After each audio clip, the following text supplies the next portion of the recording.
que Vladimir Cerrón, mientras nosotros estábamos viendo el partido, acudió a la presidencia del Consejo de Ministros para reunirse con el primer ministro Aníbal Torres, y a su salida comunicó a la prensa que el sábado, cuando estaba planificado llevarse a cabo el acuerdo nacional, pues esto se cancelaba, ¿no? O se postergaba. No hay una comunicación oficial, es lo que hemos sabido de boca del líder de Perú Libre, pero vamos a esperar en todo caso que desde el Ejecutivo se nos comunique si es que siempre sí o se posterga.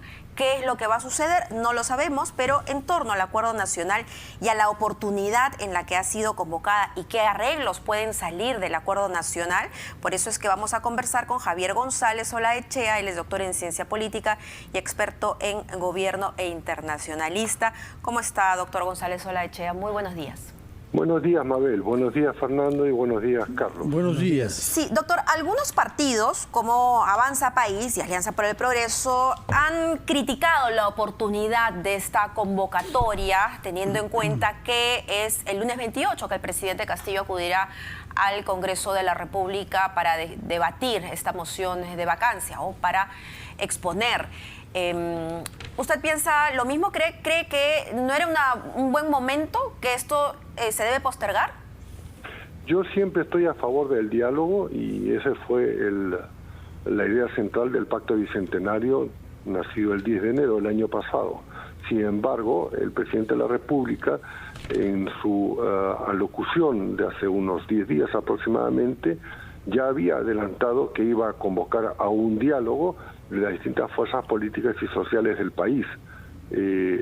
Comentó que lo haría dentro del marco del Consejo de Estado, que no tiene una estructura legal, y ahora habría optado por el acuerdo nacional. De manera que no es sorpresa, pero también evidentemente hacerlo a 2 días de la sesión del Congreso que va a discutir la posible vacancia, diríamos que no es tan oportuno. Sin embargo, si tuviera esta convocatoria una agenda, un camino distinto.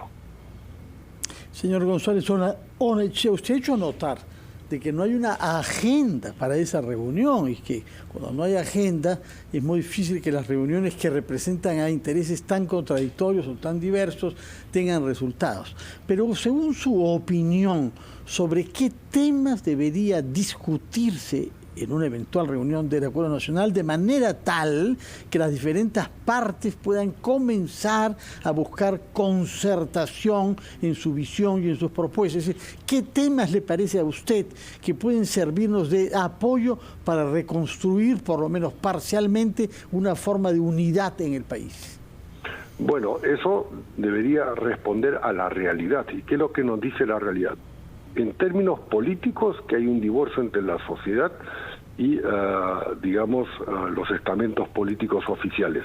Entonces, el primer tema que había que abordar son las reformas políticas, entendiendo que no se pueden hacer reformas una vez convocadas las elecciones, en este caso las regionales, un año antes. Entonces, hacer reformas para que rijan después. Y esto tiene la ventaja de que no aplicaría a los reformadores, a los legisladores. Yendo al corto plazo, evidentemente atacar los 4 o 5 problemas principales con reformas concretas, y se ha publicado propuestas sobre la necesidad de la recuperación económica, el combate a la delincuencia, el combate a la corrupción, la reforma educativa para un salto cualitativo y no solamente numérico, y la alimentaria, teniendo como base, y eso lo hemos dicho en un programa tuyo, Fernando, hace 2 años, como base una reforma palanca de todas las demás, que es la reforma digital, que entonces dijimos que se podía hacer, en vez de lo que propone el Estado, entonces, en 12 años, en 3, y sostengo que ahora se puede hacer en menos. Es decir, la reforma digital que agilice todos los procesos públicos y, por cierto, la reforma de la acumulación de la legislación, la reforma normativa, la simplificación normativa, porque ante las miles de normas que se crean en los distintos niveles, es prácticamente imposible hacer una buena gestión.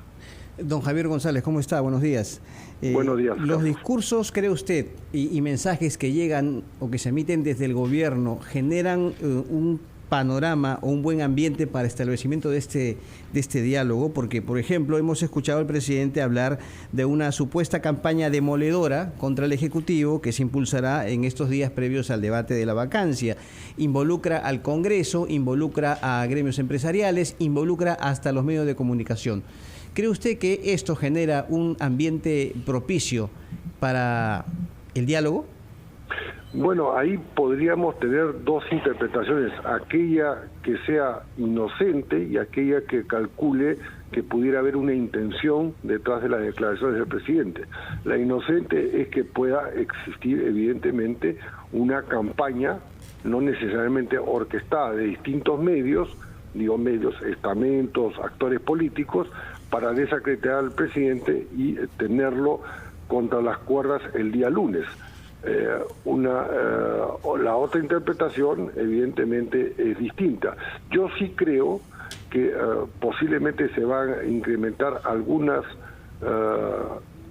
evidencias o acusaciones o decides respecto al involucramiento o no del presidente de la República en posibles actos de corrupción, vinculando a sobrinos y a todos los entornos que hemos comentado en otros medios, en otras oportunidades, pero lo concreto es que existen evidencias de posibles actos ilícitos. Ahora, para nadie puede ser casual que en un momento previo a algo tan importante y traumático eventualmente como es de por sí una discusión de una vacancia presidencial y evidentemente la posibilidad de que el presidente sea vacado, aparezcan, noticias malintencionadas o algunas presuntas veraces y que puedan ser mal utilizadas o que puedan ser tendenciosas. Es decir, aquí lo que hay que hacer es un llamado a la cordura, por un lado, y un llamado a la veracidad. Y también hacer énfasis que, habiendo el presidente aceptado concurrir, podría haber delegado en su abogado, concurrir al Congreso de la República, de ninguna manera se puede maltratar al presidente como persona. De acuerdo, de acuerdo. Necesitamos, por favor, ir a la pausa de la hora, escuchar anunciantes y titulares, después de lo cual quisiera que regresemos a conversar con usted y nos diga específicamente qué reformas políticas deben hacerse, no en el contexto de las actuales elecciones regionales, de manera tal que cuando sean las elecciones generales no nos hallemos ante resultados similares, es decir, inviables que los que obtuvimos el año pasado. Nos lo dirá, por favor, después. Son las 9:05, estamos conversando con el politólogo Javier González Olaechea, que comenzó diciéndonos que hay un divorcio entre la sociedad y las instituciones políticas en las que la sociedad no se haya representada. Y es cierto que las encuestas muestran que hay una tasa muy elevada de desaprobación del jefe de Estado, pero también del Congreso de la República. Y usted dijo que había que hacer reformas que permitiesen modificar esta situación. Naturalmente no durante el periodo electoral actual regional, pero tendremos en algún momento, no sabemos cuándo, si al cabo de 5 años o antes, eventualmente, de elecciones generales. ¿Qué se debe cambiar para que el voto haga justamente que tengamos autoridades ejecutivas y legislativas viables? Bueno, evidentemente, respondiendo a la lectura de lo que han sucedido en las últimas elecciones, la representación del Parlamento siempre es muy baja porque entran algunos partidos y no entran otros. Entonces, yo voy a solamente enumerar 5, podría enumerar más. En primer lugar, que el pleno del Congreso, el pleno del jurado, sea un pleno de 5, como dice la Constitución, el artículo 116, si mal no recuerdo, y que no se pueda ejecutar justicia electoral si no es con 5 miembros plenos. En segundo lugar, aumentar... Son 5 ahora, ¿no? Solamente que hubo uno que no pudo ser elegido por los abogados.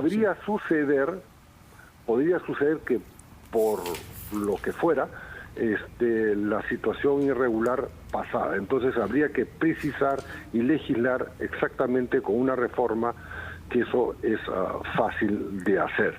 Aumentar el número de los afiliados, de los adherentes a los partidos, porque en las elecciones anteriores tuvimos 19 candidatos a la presidencia y me parece 22 listas parlamentarias, que algunas se cayeron en el camino.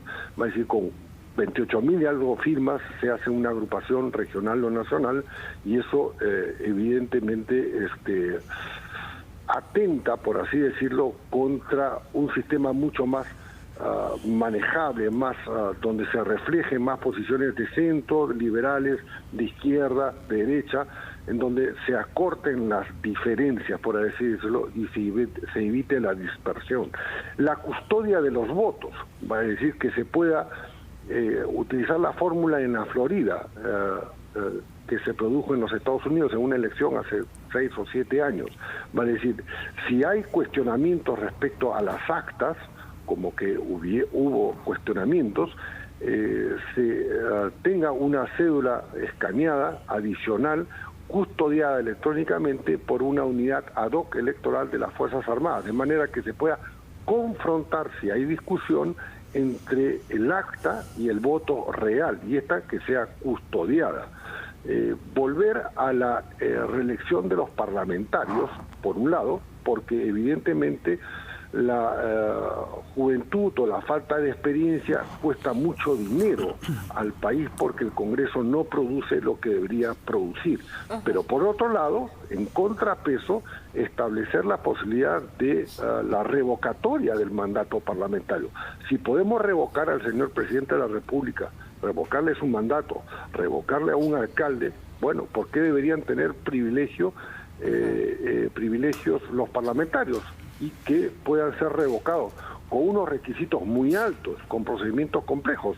Pero inmediatamente cuando han sido elegidos nos hemos enterado que muchos de ellos, en vez de tener un currículum, tienen un prontuario. Bueno, inmediatamente podría iniciarse un proceso de revocatoria de su mandato por parte de su jurisdicción, que puede ser iniciado por iniciativa popular o por el partido que los ha llevado en una lista, de manera de depurar y tener una calidad de parlamentarios superiores.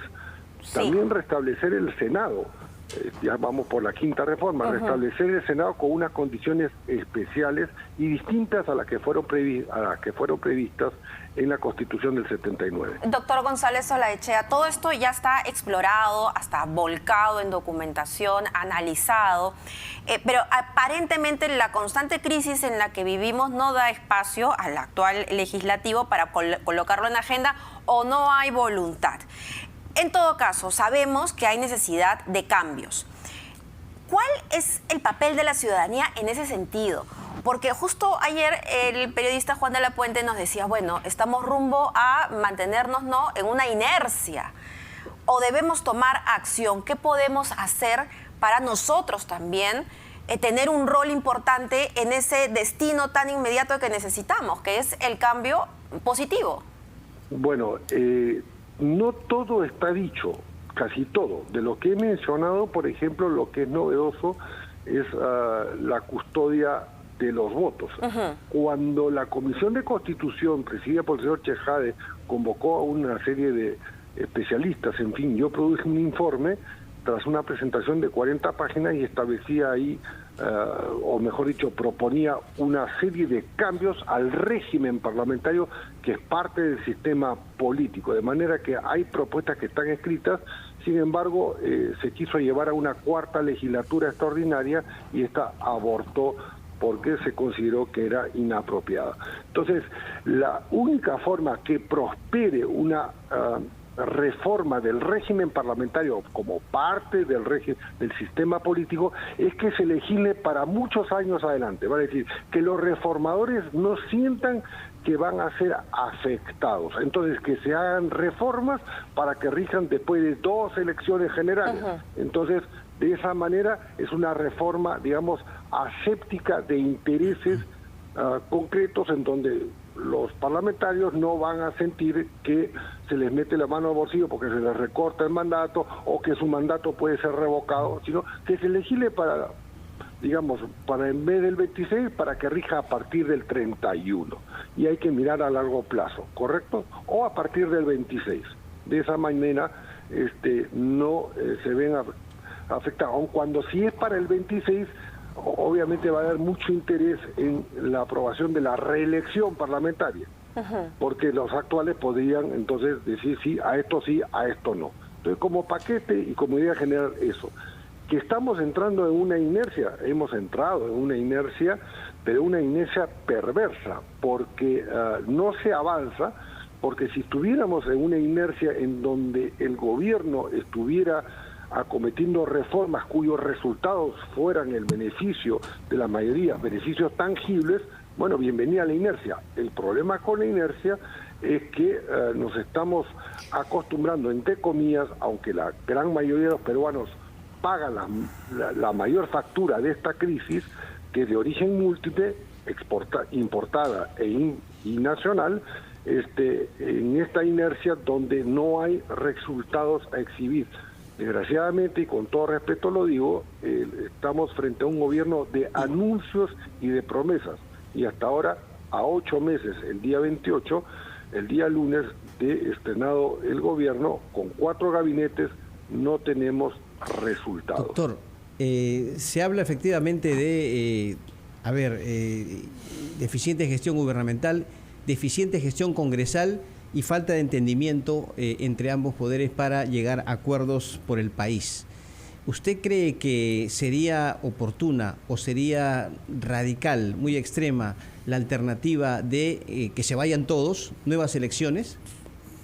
No está tan claramente prevista, Carlos, en la Constitución, claro, esa posibilidad, de manera que todo debería tener, toda salida, un cauce claro en la Constitución, porque cuando habla que si vaca el presidente, que dicho sea de paso, hay que recordar que hay una vicepresidente en ejercicio y que por más que haya dicho que acompañaría al presidente si es vacado o renuncia, bueno, la realidad puede demostrar otra cosa.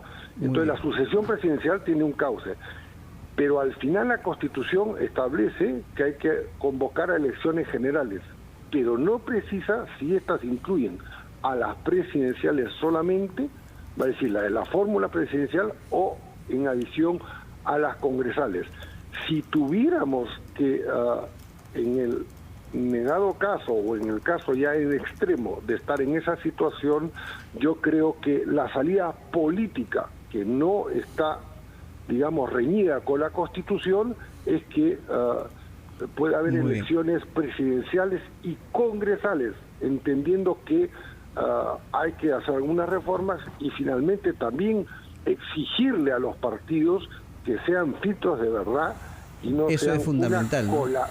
Pues, eso claro, es fundamental, porque definitivamente los partidos creo que han tenido deficiencias en ese concepto. Doctor Javier González Zulachea, muchas gracias por estar con nosotros esta mañana en Ampliación de Noticias. Muy buenos días. Gracias por la convocatoria. Vamos a los anunciantes.